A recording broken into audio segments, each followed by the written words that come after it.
you've mentioned before that you've had some experiencing and I guess just experience with some anxiety. So um, can you walk us through maybe when you first noticed that in your life?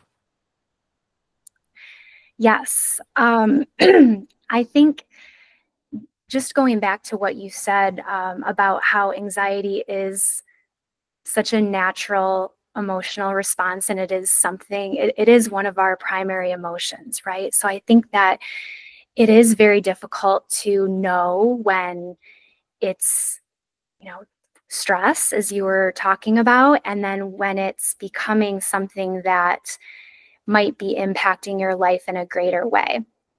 And I think for me personally, growing up, that was a a big problem because number one, mental health wasn't really talked about when I was younger, 30 years ago.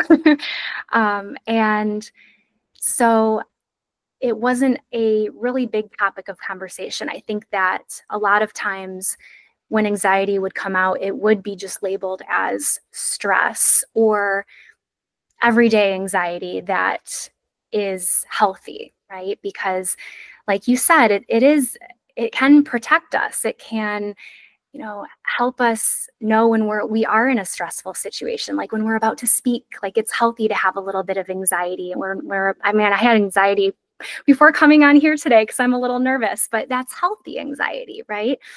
Um, for me, when I was younger, while I did have the normal healthy anxiety, I also had anxiety that at the time was impacting my life in greater ways. It was consuming me, for lack of better words. I would worry about everything. I was worried about my grades. I was worried about social situations I was going into. I was worried about, and this was more so when I was in elementary school and maybe getting into middle school. I was worried about things happening to people, like my parents. It would keep me up at night. Things that, like you said earlier, there was no sign of anything that was going to happen, but I would create these stories in my head.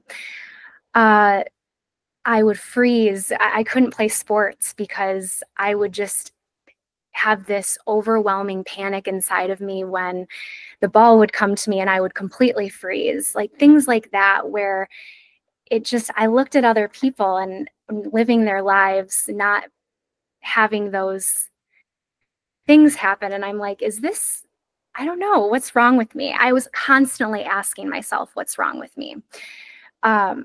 But again, I think that to my parents and to my teachers, this probably just came off as like, oh, she's just a nervous girl. She's quiet. She's more introverted, because I was very introverted because of my anxiety, also because I was up here all of the time, just worrying in my head.